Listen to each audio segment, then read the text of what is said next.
చాలా సులభంగా కొబ్బరి లడ్డూలు ఎలా తయారు చేసుకోవాలో చూద్దామా? ఈ విధంగా వీడియోలో చూస్తున్నట్టు కట్ చేసుకోండి. సులభంగా కట్ అయిపోతాయి.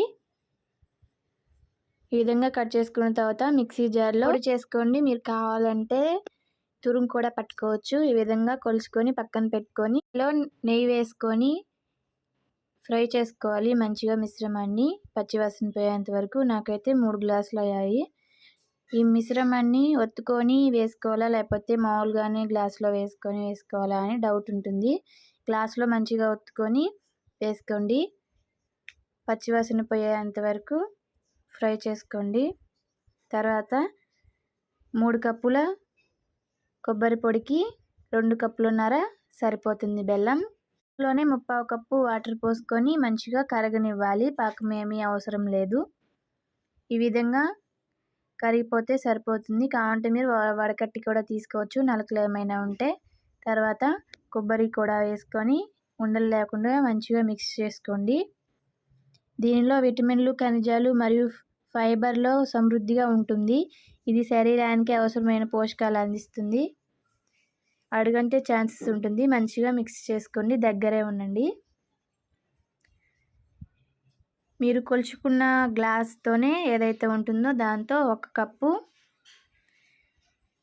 పాలను తీసుకోండి. కాచి చల్లార్చినవి. నేను అదే గ్లాస్తో 1 గ్లాస్ తీసుకుంటున్నాను పాలు. మధ్య మధ్యలో ఇట్లా పోసుకుంటూ మంచిగా మిక్స్ చేసుకోండి. మళ్ళీ దగ్గర పడిన తర్వాత ఇంకొన్ని మళ్ళీ పాలు పోసుకొని అట్లా కలుపుకుంటూనే ఉండండి.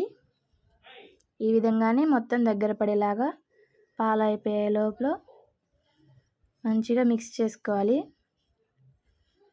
ఇవి పాలు విరిగిపోవట్లేదండి. నేను కొబ్బరిని బరకగా పట్టాను కాబట్టి పాలు పోసిన తర్వాత కొబ్బరి మీకు అలా కనిపిస్తుంది. ఈ విధంగా చూడండి దగ్గర పడింది. మంచిగా మిక్స్ చేసుకుంటూ ఉంటుంటే గంట నుంచి పైనుంచి కింద వేస్తుంటే గట్టిగా కింద పడిపోవాలి. మీకు అర్థమవుతుంది రెడీ అయితే.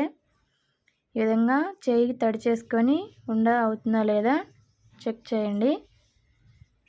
మంచిగా ఉండ అవుతుంది. మీకు కావాలంటే అచ్చం షాపుల్లో ఉండే కొబ్బరి లడ్డూలా కావాలంటే ఇంకా ఎక్కువసేపు ఈ మిశ్రమాన్ని ఇట్లా ఫ్రై చేసుకుంటే కలర్ చేంజ్ అవుతుంది. అచ్చం షాపులో ఉండే వాటిలాగా రెడీ అవుతుంది. కొబ్బరిలో ఉన్న మోనోసాచురేట్ కొవ్వులు హృదయ ఆరోగ్యాన్ని మెరుగుపరుస్తాయి మరియు కొలెస్ట్రాల్ స్థాయిలో నియంత్రించడంలో సహాయపడుతుంది.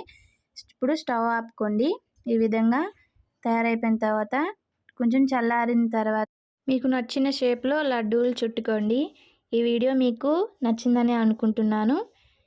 ఇలాంటి మరెన్నో వీడియోస్ కోసం ఇప్పుడే మన ఛానల్ని లైక్ చేయండి, షేర్ చేయండి, సబ్స్క్రైబ్ కూడా చేసుకోండి. ఈ విధంగా లోపల జ్యూసీగా చాలా టేస్టీగా ఉంటాయి. మీరు కూడా ట్రై చేయండి. Thank you for watching.